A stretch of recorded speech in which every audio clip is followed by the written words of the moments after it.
Les négociants de matières premières comme Cargill ou Glencore utilisent régulièrement des contrats à terme pour couvrir le risque de prix. Supposons qu'un exportateur de blé s'attende à expédier 10 000 tonnes de blé dans 3 mois. Si les prix baissent, les revenus pourraient chuter fortement. En vendant des contrats à terme sur le blé aujourd'hui, il fixe un prix et se protège contre une éventuelle baisse des prix. Si le marché baisse, la perte sur la livraison physique est compensée par les gains sur le contrat à terme. C'est un excellent exemple de la façon dont les contrats à terme aident à stabiliser les revenus dans des marchés volatiles.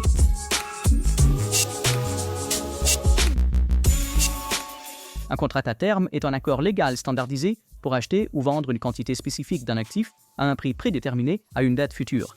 Ces contrats sont échangés sur des bourses organisées comme le CME, Chicago Mercantile Exchange, et sont largement utilisés dans les actions, les matières premières, les taux d'intérêt et les devises.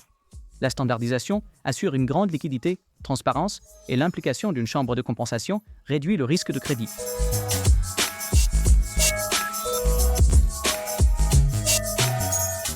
Les termes standardisés signifient que la quantité, la qualité, le délai de livraison et le lieu sont tous prédéfinis. Ces contrats sont échangés en bourse, ce qui garantit la liquidité et un prix équitable. Les positions sont soumises à un règlement quotidien, ce qui signifie que toutes les positions sont évaluées au marché chaque jour. Une chambre de compensation est la contrepartie de toutes les transactions et réduit le risque de défaut.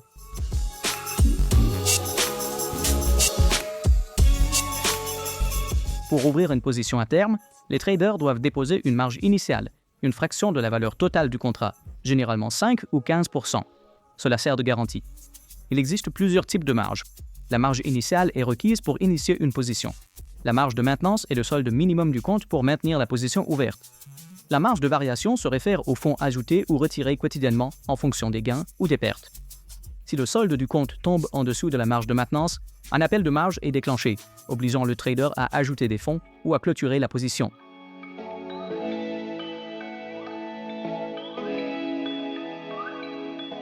Les positions sur les contrats à terme sont réévaluées quotidiennement pour refléter les changements du marché.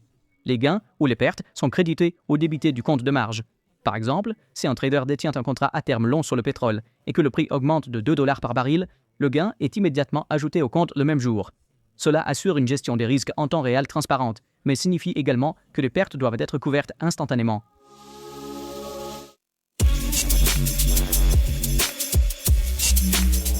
Ouvrir un contrat à terme se fait en achetant ou en vendant. La valorisation au marché implique une évaluation quotidienne qui ajuste le compte de marge. La clôture du contrat se fait en prenant une position opposée ou par règlement final. Le règlement peut prendre deux formes. Le règlement physique nécessite la livraison de l'actif, tandis que le règlement en espèces est basé sur les différences de prix.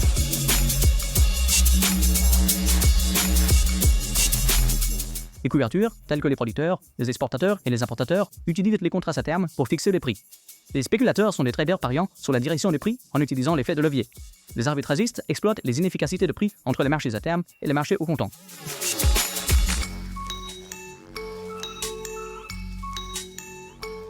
L'effet de levier amplifie les pertes car de petits mouvements de prix peuvent entraîner des gains ou des pertes significatifs. Le risque de liquidité peut survenir dans les contrats moins actifs car tous les contrats à terme n'ont pas de carnet d'ordre profond. Le risque de base se produit lorsque le prix à terme ne bouge pas parfaitement en synchronisation avec l'actif sous-jacent.